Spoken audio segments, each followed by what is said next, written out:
오늘 아침에 하나님께서 우리에게 주시는 말씀은 요한복음 16장 25절부터 33절 말씀입니다.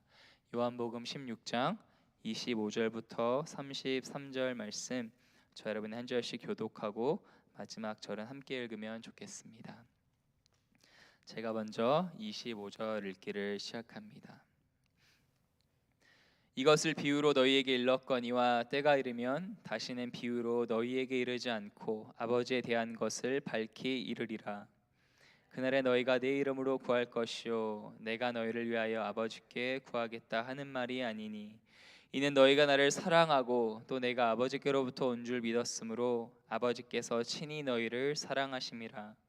내가 아버지에게서 나와 세상에 왔고 다시 세상을 떠나 아버지께로 가노라 하시니, 제자들이 말하되 지금은 밝히 말씀하시고 아무 비유로도 하지 아니하시니, 우리가 지금에야 주께서 모든 것을 아시고 또 사람의 물음을 기다리시지 않는 줄 아나이다.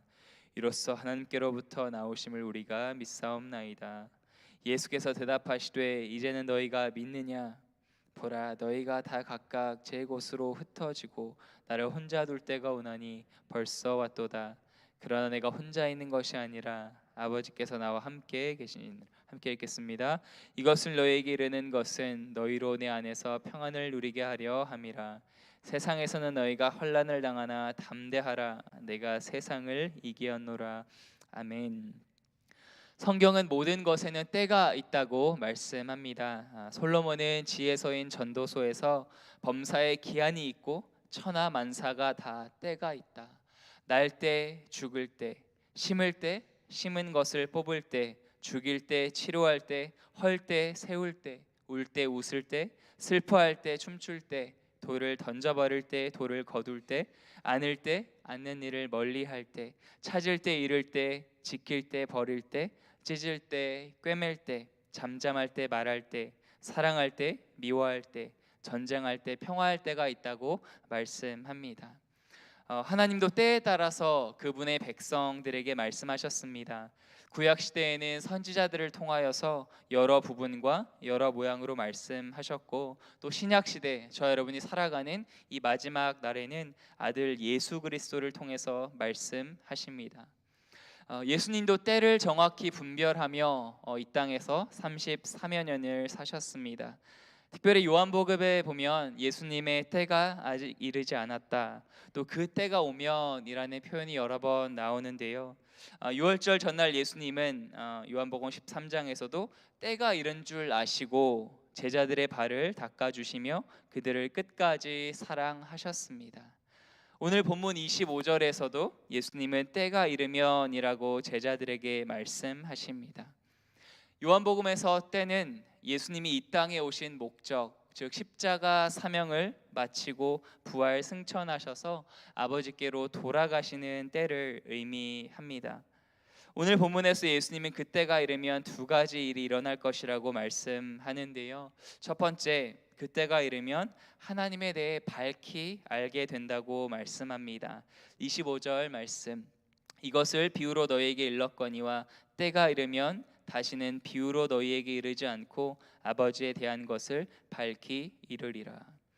말씀이신 예수님은 하나님 아버지를 알려주기 위해서, 그 하나님의 사랑의 메시지를 전하기 위해서 이 땅에 오셨죠. 그러나 예수님과 3년을 동고동락한 제자들마저도 예수님의 구원 사역의 의미와 중요성을 계속 이해하지 못했습니다. 오늘 본문 29절 30절에서도 제자들은 이제 예수님의 말씀을 이해했습니다, 이렇게 믿음을 고백하지만 사실 이해하지 못했습니다. 예수님이 그때가 올 것이라고 미래를 보고 말씀하셨는데 제자들은 그때가 이미 왔다고 오해하고 있는 것을 볼 수 있습니다. 그러나 예수님이 부활 승천하시고 약속한 대로 성령님이 오셨죠. 그리고 성령님은 예수님의 가르침을 생각나게 하시고 밝히 알려주셨습니다. 성령님은 오늘도 저와 여러분과 함께 계시죠. 우리 안에 계셔서 하나님의 말씀인 성경을 읽고 들을 때, 또 하나님의 뜻을 깨닫게 하시고 우리가 꼭 들어야 할 말씀을 조명해 주시고 가르쳐 주십니다. 그래서 예배 드릴 때마다, 말씀 들을 때마다, 읽을 때마다, 아니 매 순간 성령님의 도우심과 가르침을 구해야 합니다. 아무리 신앙의 연수가 오래되고 말씀에 대한 지식이 많다 해도 성령의 도우심과 조명하심이 없이는 하나님의 말씀을 제대로 이해하고 적용할 수도, 하나님의 뜻을 알 수도 없기 때문입니다. 너무 당연하게 우리가 많이 들어서 알고 있지만 참 예배에 익숙한 나머지, 또 신앙생활에 익숙해진 나머지 내 힘으로 정말 매 순간 성령님의 도우심이 없이는, 성령님의 깨닫게 하심이 없이는 아무것도 깨달을 수 없다라는 고백보다는 그저 나의 가진 지식과 나의 경험을 가지고 이 정도로 가면 하나님께 예배를 드릴 수 있고 하나님을 경험할 수 있다고 생각하지는 않는지 돌아봤으면 좋겠습니다. 말씀을 매주 준비하고 전하는 저도 때로 말씀을 내가 가진 지식과 또 그런 경험으로 이해할 때가 있음을 깨닫게 됩니다. 그럴 때마다 정말 내가 이 말씀을 단 한마디 1분이라도 전하는 것도 성령의 도우심이 없다면 할 수 없다. 특별히 하나님의 뜻에 합당한 말씀을 전하는 것 정말 성령의 도우심이 할 수 없다. 다시 한번 깨닫게 됩니다. 저 여러분도 신앙생활 할 때 정말 우리의 모든 것이 하나님의 말씀이 깨달아지는 것, 그리고 말씀대로 살 수 있는 것, 이것이 성령님께서 해주시는 것임을 다시 한번 기억했으면 좋겠습니다. 둘째, 그때가 이르면 예수님의 이름으로 하나님께 기도할 수 있게 된다고 예수님 말씀하십니다. 26절 말씀, 그날에 너희가 내 이름으로 구할 것이요 내가 너희를 위하여 아버지께 구하겠다 하는 말이 아니니. 지난주 요한복음 14장 말씀에서도 잠깐 나누었지만 기도는 놀라운 특권이자 축복입니다. 아버지와 아저씨는 세 글자, 똑같은 글자이지만 하늘과 땅의 차이가 있죠. 예준이는 하루 종일 아빠를 찾는데요. 아빠이기 때문에 저는 늘 들어주고 늘 대답합니다. 때로는 귀찮을 때도 있지만 아빠 부르는 모습에 대답을 합니다. 하지만 아저씨라면 어땠을까요? 제가 아저씨라면 예준아 네 아빠한테 가, 그렇게 말했을 것입니다.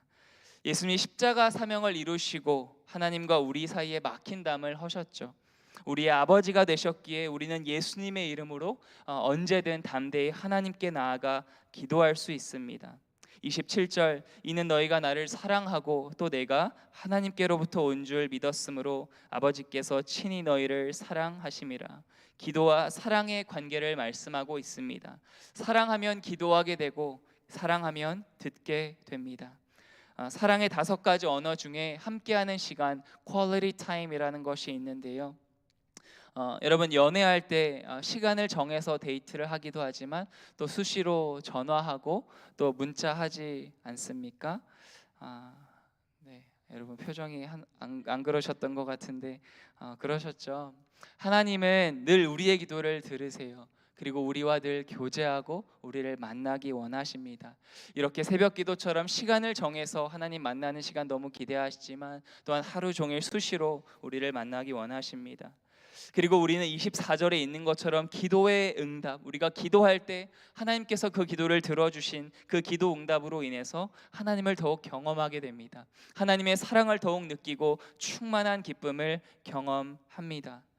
그리고 마지막 31절에서 33절은 예수님의 최후의 권면의 말씀인데요, 제가 한 번 더 읽어드리겠습니다. 예수께서 대답하시되 이제는 너희가 믿느냐? 보라, 너희가 다 각각 제 곳으로 흩어지고 나를 혼자 둘 때가 오나니 벌써 왔도다. 그러나 내가 혼자 있는 것이 아니라 아버지께서 나와 함께 계시느니라. 이것을 너희에게 이르는 것은 너희로 내 안에서 평안을 누리게 하려 함이라. 세상에서는 너희가 환난을 당하나 담대하라, 내가 세상을 이기었노라. 스가랴 13장 7절에 예언한 것처럼 예수님이 잡히실 때 제자들은 한 명도 빼놓지 않고 다 예수님을 버리고 도망갔습니다. 예수님은 얼마나 외롭고 슬프셨을까요? 3년간 정말 훈련하면서 사랑했던 그 제자들이 자신을 버리고 도망간 것이죠. 하지만 예수님이 그 지독한 외로움과 슬픔을 이길 수 있었던 것은 그 순간 내가 혼자 있는 것이 아니라 하나님 아버지가 나와 함께한다, 그것을 알았기 때문입니다. 저와 여러분도 그럴 때 있지 않습니까? 가족과 함께 있고 또 친구들과 또 교회 가족들과 함께 있지만 정말 아무도 나를 몰라준다, 정말 혼자 있을 것 같은 그런 지독한 외로움을 경험할 때가 있지 않습니까?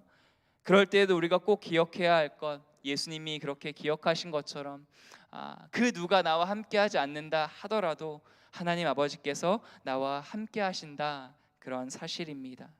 그리고 예수님은 우리에게 최후 승리를 약속해 주시는데요, 33절 마지막으로 함께 같이 읽어봤으면 좋겠습니다. 33절 시작. 이것을 너에게 이르는 것은 너희로 내 안에서 평안을 누리게 하려 함이라. 세상에서는 너희가 환난을 당하나 담대하라, 내가 세상을 이기었노라. 아멘. 누가 그랬습니다. 포기란 배추나 셀 때 쓰는 말이고 실패란 바느질할 때만 필요하다. 여러분, 그렇습니다. 성도에게 실패는 끝이 아니죠. 성경을 보십시오. 아브라함, 야곱, 요셉, 모세, 다윗, 엘리야, 요나, 베드로와 제자들의 삶, 정말 그들은 실패를 경험했지만 그들의 실패는 끝이 아니었습니다. 하나님은 회복의 하나님이시고 부활의 주님이시기 때문입니다. 윈스턴 처칠은 이런 말을 남겼습니다. 성공은 끝이 아니고 실패는 치명상이 아니다. 중요한 것은 계속 해나가는 용기이다. 성공이 끝이 아니라는 것은 겸손을 이렇게 말씀하는 것이고, 실패는 치명상이 아니다, 실패도 끝이 아니다, 중요한 것은 계속 해나가는 용기이다라고 말했는데요, 저는 이 말을 이렇게 바꾸어서 성도에게 적용해 보기를 원합니다. 그리스도 예수 안에서 성도된 우리의 승리는 확실하고 실패는 끝이 아니며 중요한 것은 계속 믿음의 선한 싸움을 싸우는 것이다. 우리가 전쟁의 결과에 대해 확신하는 것은 우리의 전투 실력이 뛰어나기 때문이 아닙니다. 하나님의 신실하심 때문이고 이미 예수님이 세상을 이기셨기 때문입니다. 그래서 로마서 8장이 말씀하는 것처럼 그 어떤 것도 우리를 그리스도 예수 안에 있는 하나님의 사랑에서 끊을 수 없죠. 하나님께서 우리의 구원을 시작하셨고 끝까지 이루어 가실 줄로 믿습니다. 그런데 꼭 기억해야 할 한 가지 중요한 사실이 있는데요, 그것은 예수님의 승리는 십자가 승리라는 사실입니다. 예수님이 어떻게 승리하셨습니까? 예수님이 내가 세상을 이기었다 말씀하셨는데 그 승리는 힘과 권력이 아니었죠. 희생으로 승리했습니다. 섬김을 받는 것이 아니라 섬김으로, 또 자기 목숨을 보호하고 유지하는 것이 아닌 기꺼이 잃어버림으로 이루어졌습니다. 여러분, 혹시 환난과 고난 가운데 계십니까? 예수님 오늘 말씀하신 것처럼 담대하시기를 축복합니다. 예수님이 세상을 이기셨습니다. 그래서 오늘 하루도 주님의 평안을 누리며 또 예수님이 이기신 그 승리의 방법처럼 예수님을 본받아서 희생과 섬김으로 승리하시기를 주님의 이름으로 축원합니다. 하나님 감사합니다. 예수님 십자가 희생으로 승리하시고 또 우리에게 구원의 길과 승리의 길을 열어주심에 참으로 감사합니다. 우리 삶에 걱정하고 근심하고 염려할 일들 많지만 담대하라, 내가 세상을 이겨노라 말씀하신 그 주님의 약속의 말씀 붙들고 오늘 하루도 담대히 나아가기를, 살아가기를 간절히 소망합니다. 성령 안에 우리에게 오늘 필요한 힘과 지혜를 공급하여 주시고, 특별히 하나님 내가 섬김을 받고 높아지기보다는 예수님께서 걸어가신 그 십자가 길처럼 누군가를 섬기고 희생하며 또 그 희생과 섬김으로 인해서 승리를 경험하는 오늘 하루가 되어질 수 있도록 하나님 축복하여 주시옵소서. 오늘 하루를 온전히 주님께 맡겨드리며 감사드리며 살아계신 예수님의 이름으로 기도드립니다. 아멘.